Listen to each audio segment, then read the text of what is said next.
Oke, assalamualaikum warahmatullahi wabarakatuh. Bertemu lagi dengan saya di mata pelajaran teknologi layanan jaringan, yaitu di bab 3 tentang komunikasi data dalam jaringan.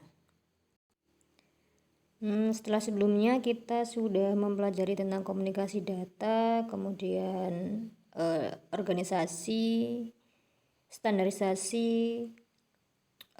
komunikasi data. Sekarang kita akan mempelajari tentang bagaimana data itu dikirimkan di dalam jaringan atau komunikasi data dalam jaringan. Oke, kita lanjut ke slide berikutnya. Nah, kita pertama akan belajar tentang pemodelan jaringan. Oke, jaringan berarti hubungan atau komunikasi antar perangkat.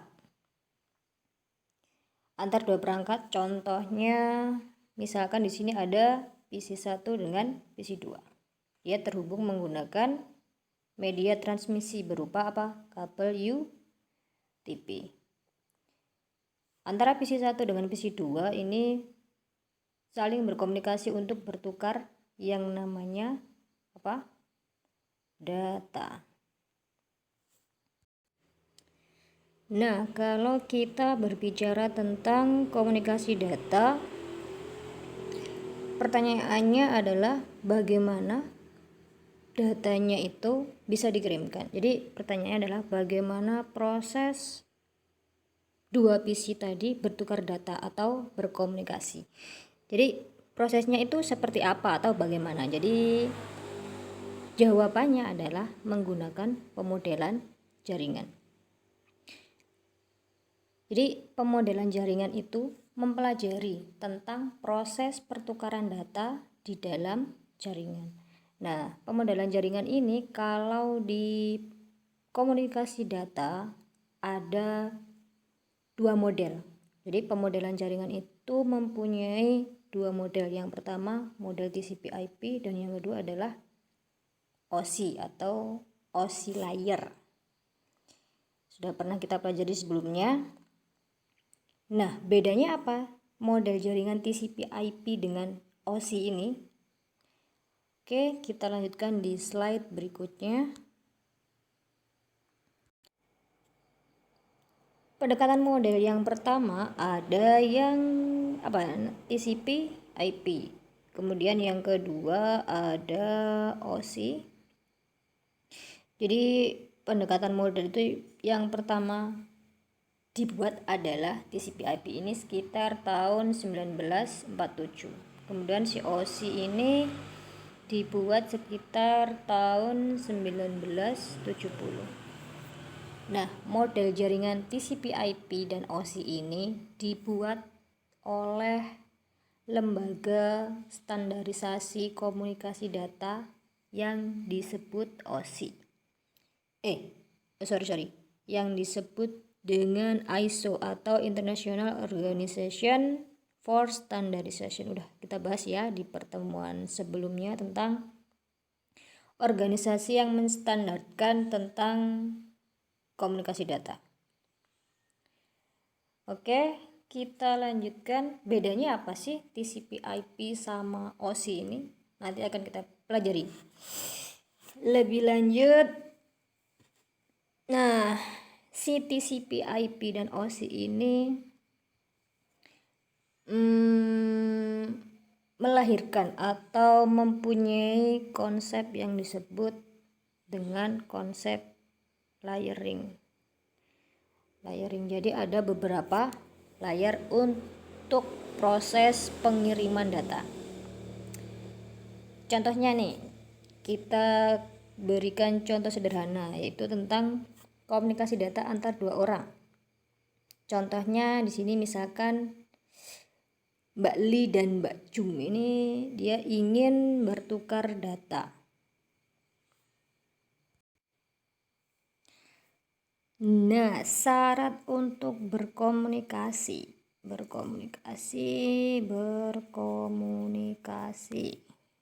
Syaratnya ada berapa kemarin? Ada 5. Apa saja? Ya, yang pertama ada pengirim. Pengirimnya siapa? Si Mbak Li ini. Dia sebagai RETX. Kemudian yang kedua ada penerima. Penerimanya berarti RX. Selanjutnya, syarat selanjutnya ada medianya. Medianya apa? Kalau di sini contohnya adalah air atau udara. Jadi media berkomunikasinya menggunakan udara. Yang pertama ada TX, RX, udara. Yang keempat berarti ada message-nya atau pesannya yang dikirimkan, ada data yang dikirimkan dari Mbak Li ini ke Mbak Jum. Oke.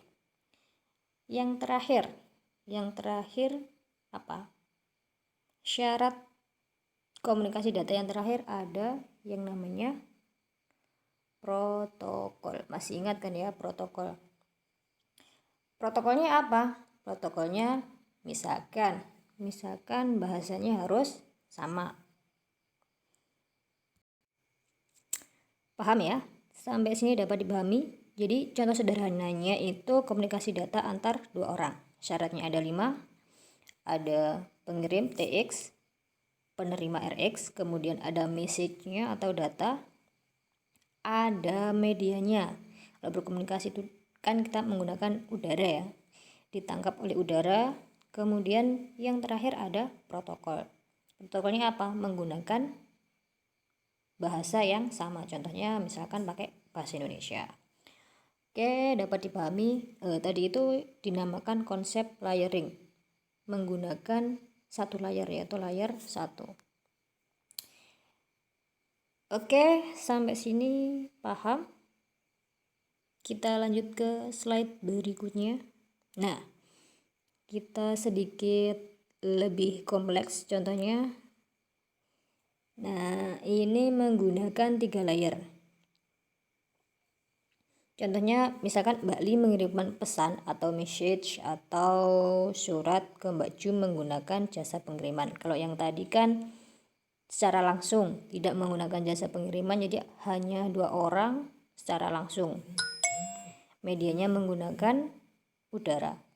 Kalau yang sekarang medianya itu menggunakan jasa pengiriman. Contohnya apa? Misalkan JNE, JNT, POS, dan lain sebagainya. Jadi beda ya dengan contoh yang sebelumnya. Bedanya apa? Kalau yang di kedua ini ada pengirimnya, ada message-nya, ada penerima, dan kemudian ada jasa pengirimnya. Kalau yang sebelumnya tadi kan nggak ada ya. Oke, kita bahas. Misalkan yang pertama Mbak Li ini sebagai TX atau pengirim. Kemudian Mbak Jum ini sebagai RX atau penerima. Nah, Mbak Li ini menulis sebuah surat yang ingin dikirimkan ke Mbak Jum. Mbak Li ingin mengirimkan surat ke Mbak Jum. Pertama yang dia lakukan apa? Menulis surat. Isi suratnya itu apa? Jadi message-nya yang mau dikirimkan itu apa? Oh, satu lagi. Jadi kalau di sini ada 3 layer ya, layer 3, layer 2, dan layer 1. Yang masing-masing layernya itu mempunyai fungsi yang berbeda-beda. Oke, nggak boleh kebalik ya. Jadi layer 3, layer 2, layer 1 ini nggak boleh kebalik, harus berurutan. Oke, tadi Mbak Li ini sudah mengirimkan, sudah menulis surat. Jadi menulis surat itu berada di layar 3. Dia menulis surat, contohnya suratnya misalkan dia mau mengirim saya. Nah, isi suratnya itu saya. Sebelum dikirimkan, kita definisikan dulu protokolnya. Salah satu yang penting itu kan kalau di komunikasi data protokol ya. Jadi kita definisikan dulu protokolnya itu menggunakan apa saja. Misalkan protokolnya menggunakan bahasa Indonesia. Jadi kalau si Mbak Li ini menggunakan bahasa Indonesia, Mbak Jum berarti juga mengerti tentang bahasa Indonesia.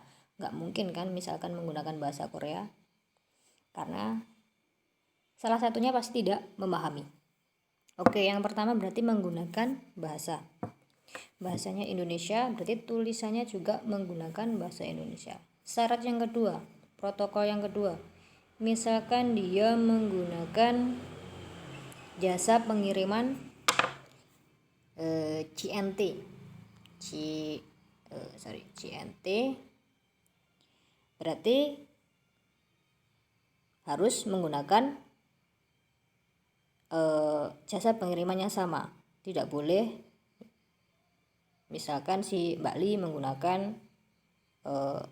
CNT, Mbak Jum menggunakan CNE, nggak boleh ya, nggak bisa. Jadi jasa pengirimnya harus sama. Yang ketiga, misalkan yang ketiga ini ada yang namanya algoritma acak. Jadi ada yang namanya algoritma acak.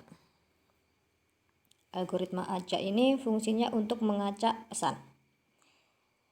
Contohnya seperti apa? Misalkan saya. Jadi kalau di algoritma acak pesan, ketentuannya misalkan menggunakan geser satu kata. Jadi kalau menggunakan algoritma acak geser satu kata, saya ini menjadi apa? Geser satu kata, S menjadi T, A menjadi B, Y berarti menggunakan apa? YX ya, X, A-nya B. Jadi pesan saya ini kalau dia menggunakan algoritma acak pesan geser satu kata, pesan yang dikirimkan itu terbaca sebagai TBXP, bukan lagi menjadi saya. Oke, sampai sini paham ya? Nah, algoritma acak geser satu kata ini letaknya di mana? Dia letaknya ada di layer 2. Apa layer 2 itu? Layer 2 yaitu encrypt atau decrypt. Ini sama ya. Biasanya agak jelas, sorry. Jadi algoritma acak kata itu berada di layer 2. Layer pertama tadi apa? Menulis. Jadi yang pertama ketika pesannya itu ditulis, kemudian menuju ke layer 2 yaitu enkripsi.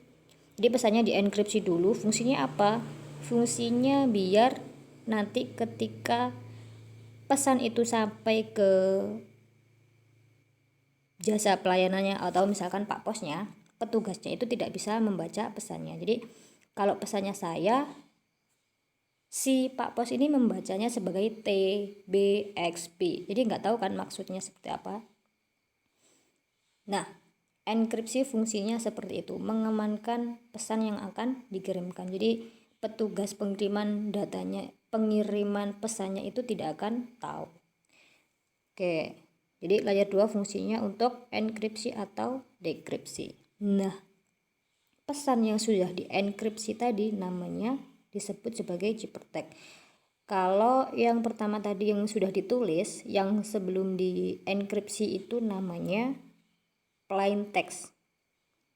Plain text, plain text atau teks seperti biasanya. Setelah dienkripsi maka dia berubah menjadi ciphertext. Selanjutnya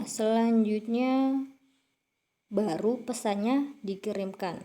Nah, fungsi layer 1 fungsinya mengirimkan.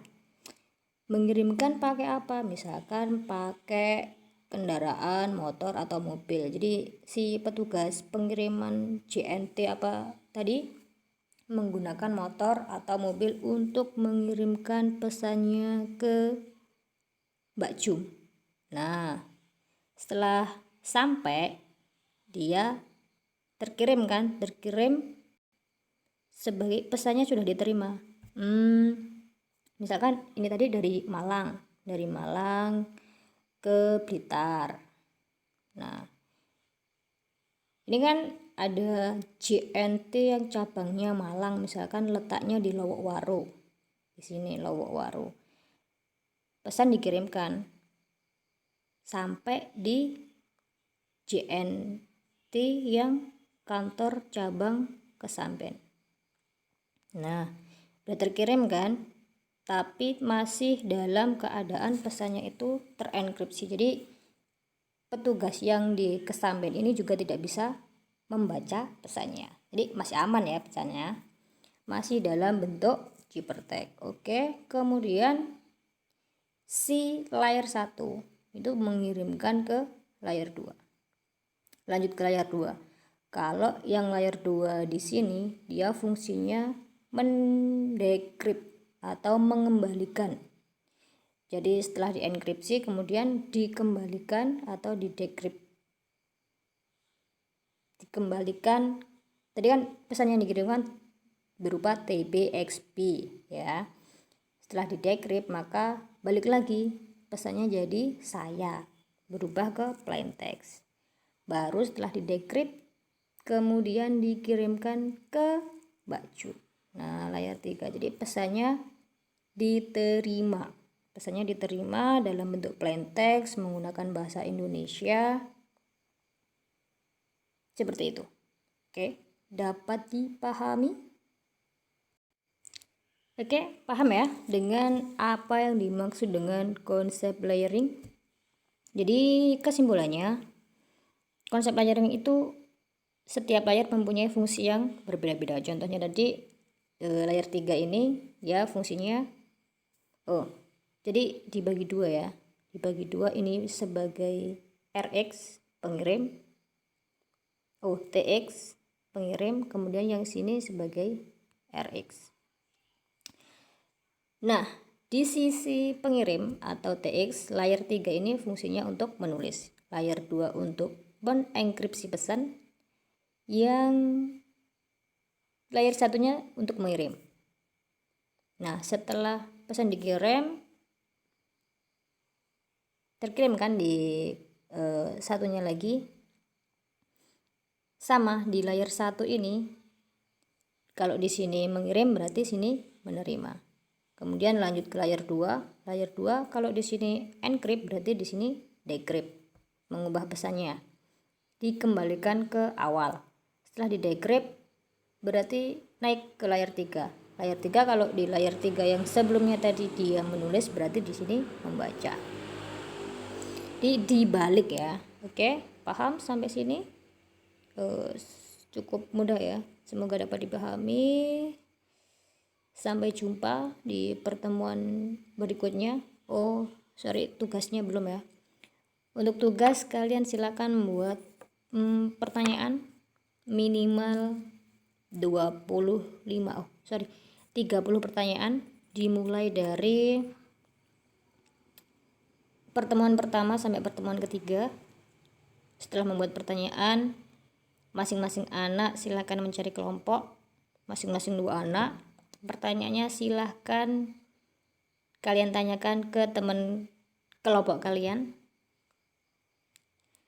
Temannya kalian suruh jawab, kemudian akhirnya terjadi tanya jawab. Kalian rekam, kemudian kalian kirimkan dalam bentuk voice. Seperti biasanya, oke.